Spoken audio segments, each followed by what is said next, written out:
Hey everybody, Craig Cottle, Director of Nature Reliance School. Just wanted to touch base with you on froes that we just put up on the store and talk a little bit about stewardship and making a handle and other stuff that's laying here that we can talk about. So Brad Holman of Rocky Woodland Forge, one of the most solid dudes that I know, just a fantastic guy. Patriot, he's a firefighter and a blacksmith. I mean, he's just one of those guys that you want to be in your circle of friends. He's a good dude. But he makes these for us. We get 1 or 2 batches of these a year from him. If you've ever come to one of the Nature Reliance School classes and thrown tomahawks with us, you're probably throwing one of Brad's tomahawks too. He made a bunch of tomahawks for me that I utilize for class. But froes, I'll be honest with you, I don't know a lot about them, quite frankly.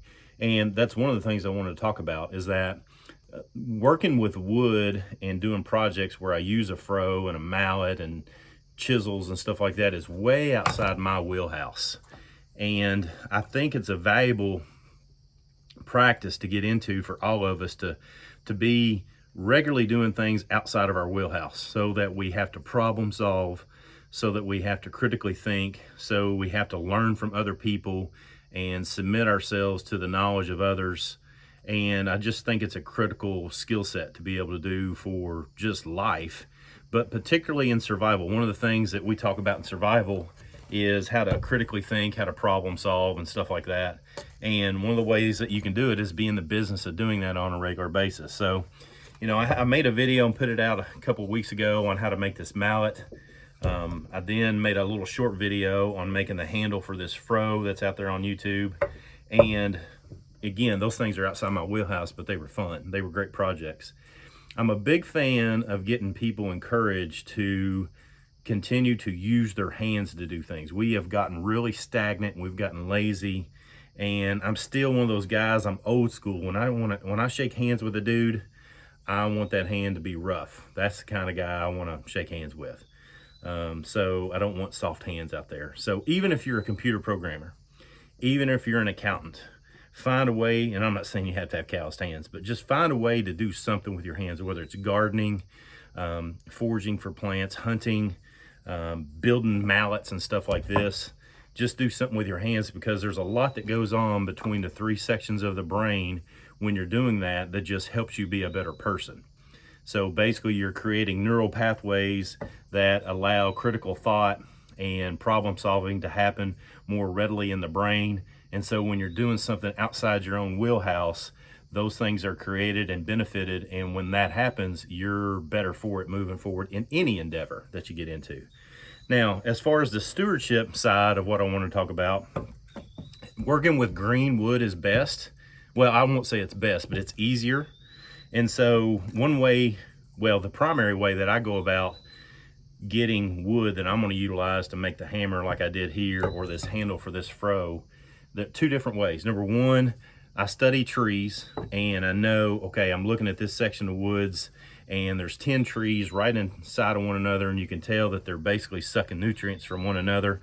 I'll take one of those out. I don't do that very often. My primary way of gathering wood that I'm going to work with is right after a significant storm event where there's been a lot of wind or there's been a lot of lightning.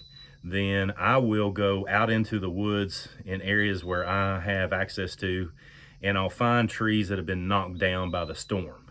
And my favorite, I got one, yeah, right here.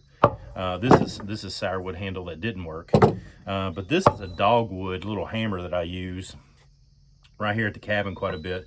And this piece and most of the dogwood you've seen me working with over the last few months has come from 2 trees that got knocked down. One of them, a really sizable one. Here's another one I'm getting ready to make. This is from hornbeam, American hornbeam. Golly, that thing's heavy. I'm going to utilize that as a hammer as well as a workout tool. So just the reason I'm saying this is I don't want everybody to start making a froe from green material just by going out and cutting green trees down. So study your trees, study your ecology, your forest ecology, so you know what's good and what's not so good in the woods as far as whatever your purposes are. Like, I'm really heavily focused on habitat improvement for wildlife.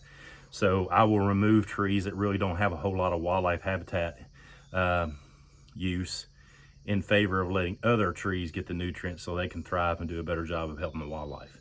So with that said, that's some ideas for our project for you to do.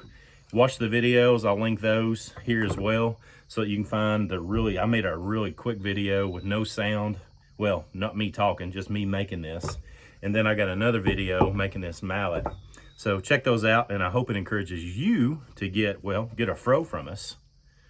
And then also to get out and work with your hands. As always, come on, join in. Let's learn together.